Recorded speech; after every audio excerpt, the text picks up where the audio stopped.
So here we have the Volkswagen Tiguan on a 69 plate. I'm going to start off by showing you inside the boot, and then we'll hop in and run through some controls on the inside from there.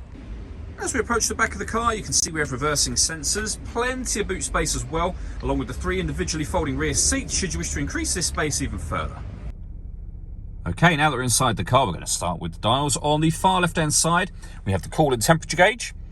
We have the rev counter next, the speedometer on the right-hand side, and on the far right-hand side, the fuel gauge. In the middle, you can see the total miles for this car, which is 6,030.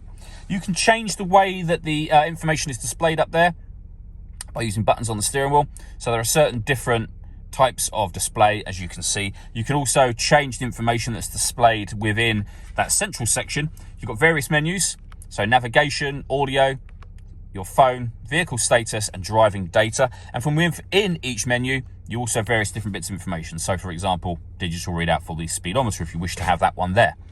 We back out to the steering wheel. The buttons I was using a second ago are just here. We have stereo controls, which continue over on the left-hand side. This button turns on and off the cruise control for the car. Once you set cruise control, hit the button in the middle here, and this car is able to maintain its own distance between itself and the car in front, both speeding up and slowing down automatically depending on the car in front's speed. Over in the center, we then have the touchscreen for the car. So you can access the main menu from here. We're on the main menu at the moment, and then you can go into radio, for example. You'll see this car has got DAB, FM, and AM radio available. If you want to listen to your own music, you can do under the media heading. And then you can see all the different ways you can listen to your own music. And they include Bluetooth audio, so you can stream your music wirelessly once you've paired up the phone. Pairing the phone is done just here. We've also got satellite navigation. There's a full video that shows how that works, which you can find on our website and YouTube channel. If I pop the car into reverse, you'll also see we have a full color reversing camera and 360 camera, so a bird's eye view image of where the car is parked right now. Working our way down from that, we've got the dual zone climate control. So you can adjust the passenger temperature and the driver temperature. You can increase and decrease the fan speed. You can determine where you'd like the air to be distributed once it enters the car. The air conditioning is on at the minute, so off, back on again. Or hit auto. The car will now take control of the fan speed and the direction of the air to maintain the temperatures you've asked for. To override that, make any manual adjustment and you'll be back on the manual setting. You can see auto has now gone off. We have a heated driver's seat and a heated passenger seat, both with 3 different heat settings each.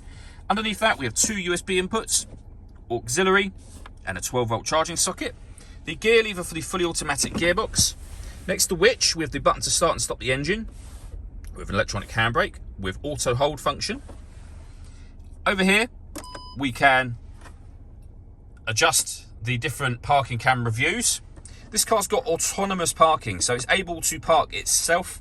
Again, we've done a couple of videos showing how that works. This turns off the stop and start. The car is designed to cut out when it's stationary in traffic to save you fuel. That system is now off. And this button just here will change the driving setup of the car. So you can put it into eco, normal, sport, or individual. And under individual, these are all the things you can customize for your own liking. The last thing I wanted to mention is the panoramic glass roof. There's a button here that will close the sunblind over. Obviously you can have that open, and this front section will open as a proper sliding sunroof as well.